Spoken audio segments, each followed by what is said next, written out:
Hi, this is Mariah Gullo from The Hollywood Reporter, and we're in studio today with Lukas Haas. Hey. Hey. We are here to talk about First Man and Widows, two huge movies that are coming out that you're in this year that are out. I'm just really excited about the subject matter of both of these movies. Oh man, me too. I mean, especially, making First Man was so incredible. It was like one of the coolest filmmaking experiences I've ever had by a long shot. So, subject matter wise, First Man is just up there with, I just never seen anything like it. Yeah, so is it kind of a dream of all actors to get to play an astronaut? Yeah, I think so. It's sort of like when you're a kid, I remember when I was in preschool and kindergarten, and I wanted to be an actor really badly, so I would go to school dressed as different, in different outfits. And Nice. an astronaut was one of them. Yeah, So it's sort of yeah. like, it's almost like the basic colors, there's like green, red, or whatever, blue. It's like there's the astronaut, the cowboy, Right. like the things that you want to get to do one day. Yeah, yeah. And, so for sure, to get to play an astronaut, and especially an astronaut on a mission, that mission on Apollo 11, going to the moon for the first time, it was a real treat. And It now, was really cool. how do you create like an astronaut role? Do you need to learn a certain kind of swagger? Do you need to learn a lot of different jargons in order to be an astronaut? Because they're always kind of a bit southern, a bit fighter pilot-y, but then they're also incredibly intelligent men. Yeah, it's interesting. Actually, you're right. You're right. They're a lot of Midwestern guys, and but it's true. They go through so much training. They start off as, most of those guys from that time period all started off as test pilots. So they had been on a lot of missions already where they're kind of like like being a race car driver or something like that. You're kind of risking your life all the time, and so. These guys have a certain fortitude that's hard to describe, I was lucky because with Michael Collins, he wrote this really, really beautiful book called Carrying the Fire, and for anyone who's interested in that mission, I'd say that's really the best book to read, because it kind of goes through it just step by step what it took to become an astronaut who went to the moon, and it's like a very personal telling, it's like a diary almost. So I got really lucky in terms of preparing for the role. Everything was right there for me, and Damien sent us all to NASA. We got to go to Florida and to Houston and see everything, and we got to do a lot of the the training things that the astronauts got to do, and see their planes, and we just saw everything. It was really, really cool. And did you have any interaction with Michael Collins, or was he off limits? Well, so they kind of suggested that I call him, or that I maybe talk to him at some point. But in reading his book, the preface sort of talks about how much he doesn't really like his distaste for Hollywood and for famous people and actors. I was like, well, maybe I won't call him. Maybe I'll just write to him, because he's such a great writer, very talented. So I was inspired by him, and I wrote him a note, and he was very sweet. He wrote me a really lovely letter that I had framed and stuff, and then on the last day of filming, he showed up to set. No way. Yeah, so it was actually really cool, because he and Buzz both came on the very last day, and we were kind of doing like a reenactment scene. We were at NASA at Cape Kennedy, and we were doing our walk from getting our suits on into the van to take us to the Saturn rocket. And he and Buzz were sitting there watching us do it. It was pretty cool. Wow, that's very cool. So Buzz Aldrin is very different than Michael Collins in that he kind of soaks up the spotlight a lot more. Very He's more different. out there. We were just saying before that his Twitter feed is kind of amazing.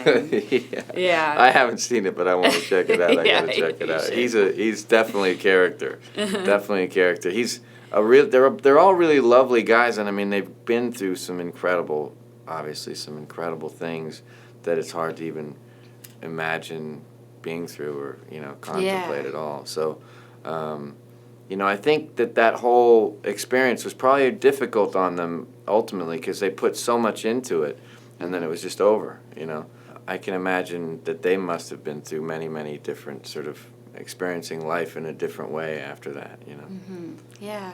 One of the things that was said about Michael Collins is that he had a very difficult part of his mission was that he had to be alone and orbit the moon while the other two were walking on the moon. How did you kind of prepare for that? Like, did you think about that? Did you think about how your character was basically by himself in space, which is not usual in a space mission? It's not.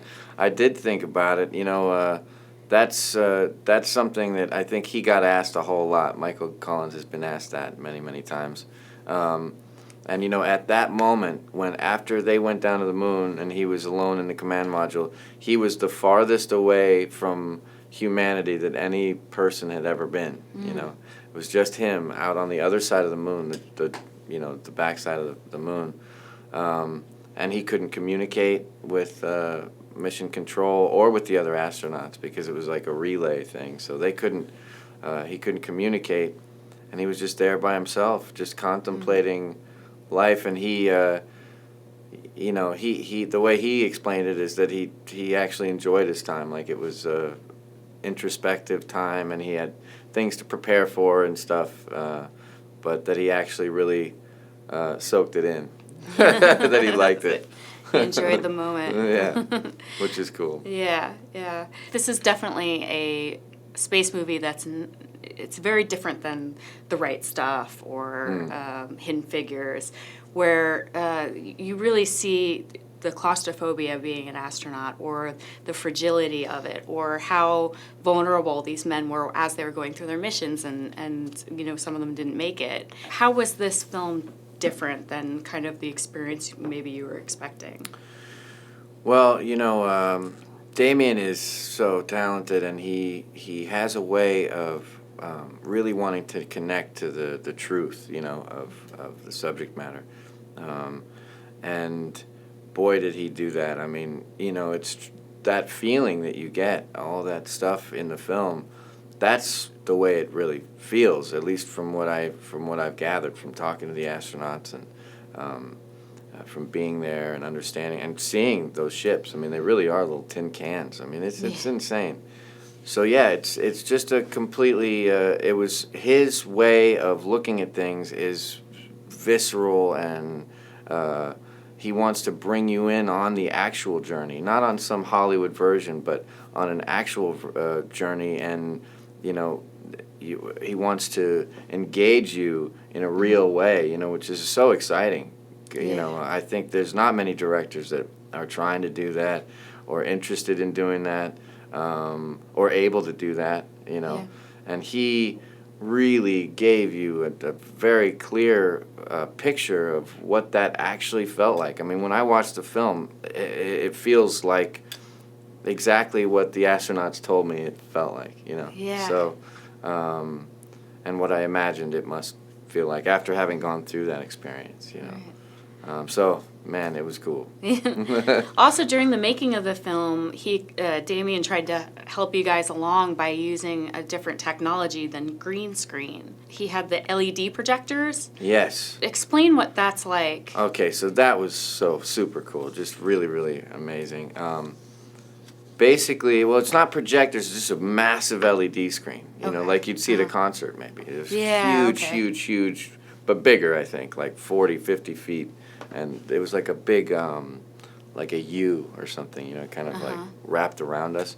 And we were in the middle in the command module, and outside on the screen, you could see what was actually happening. So as we were taking off, the blue got darker and darker and darker, and then you could start to see the stars, and then you saw the Earth go by, and it was like you didn't have to pretend anymore, With green screen, blue screen, you're just reacting, pretending.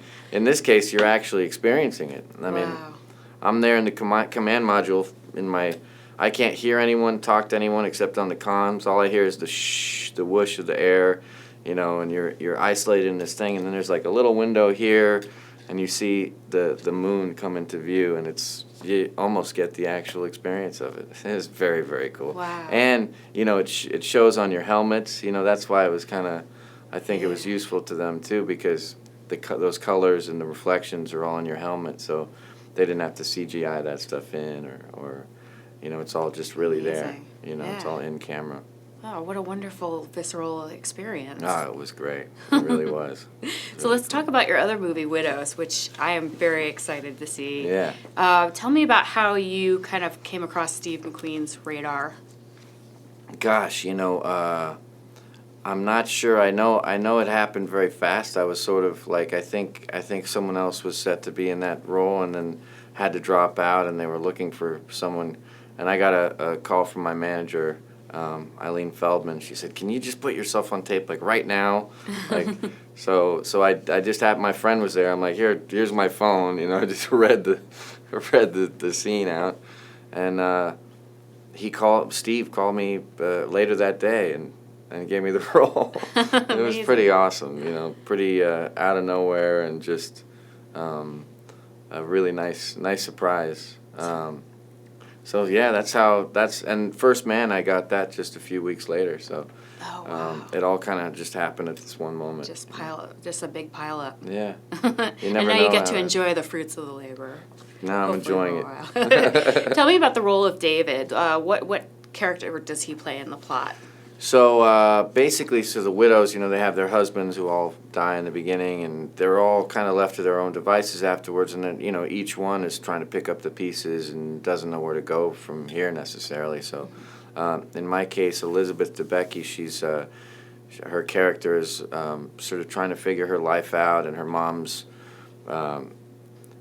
suggests that she goes on one of these sort of sugar daddy sites, and so she does, and she finds me, and we go for a little drink, and we start to have a relationship, and I'm like her sugar daddy. I also help her out with little aspects of what she needs to learn in order to kind of do what she's doing with the widows. So it's a really cool, interesting role. He's sort of creepy, but also not. It's interesting because he's being very honest. The fact that he's sort of this sugar daddy and he's just sort of straightforward about it makes it cool because he's actually not creepy. He's being completely honest with her. He wants a transactional relationship, and I think as time goes on, she doesn't anymore, and so it ends. But. No. But it's a really cool... Spoiler alert. I know, sorry. Well, the early reviews are saying that you're able to play this character without passing judgment on him. Was that something that you kind of paid attention to, or...? Yeah, I mean, that's sort of what I mean, because he's framed as if he's some kind of bad guy, maybe. Not bad guy, but just somebody you can't trust, or somebody who's creepy. But the reality is he's just being himself. He's just being honest. He's actually being honest, and it's just the situation that kind of makes it feel that way, So rather than playing any kind of particular thing, I just was honest with it, Which a lot of times I find that works the best. Placing widows in present-day Chicago, Steve McQueen was able to kind of create social commentary around an action movie. How do you feel like that panned out for him in the movie? Well, I mean, I think, it's genuine. What he's doing in that way is completely genuine. And I'm actually proud of him. I don't know Steve that well, but he's a really lovable person, and he's obviously had a big effect on my life, really. We're doing this film together, and it's amazing that he's decided to make a whole film and really use that film as something you can, a platform. Yeah. I don't think many directors would do that. Most people want to just have a successful film, or make a lot in the box office, or whatever that is. You just want your action movie to be your action movie, your social commentary movie to be your social commentary movie. Exactly. But he's crossed over. Yeah, which is commendable and not easy to do, and it takes, some cojones. Yeah. Yeah. So with working with these two, Academy Award winning directors, Damien Chazelle and Steve McQueen, in a short period of time, what did you learn from both of them? I know that they're both very different directors, but do you see like a similarity in how they operate that shows how successful they are? Yeah, one thing that was common between them is their gentleness. They're both very warm and giving. I guess they're very generous in the way that they direct. One thing that Steve was really lovely with me, he would tell me, Lukas, you're great. Like, just keep doing it. He would just really like build me up, my confidence.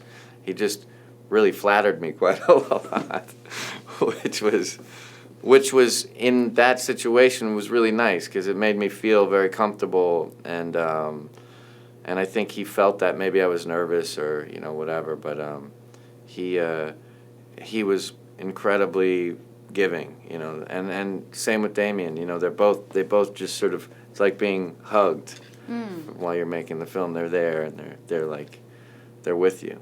Yeah. That's a nice thing. Yeah. Well, Lukas Haas, thank you so much for coming in. Thank you. Enjoy your very successful winter. Thank and you. we will see more from you soon. Thanks so much. All right. Thank you. Bye. Bye.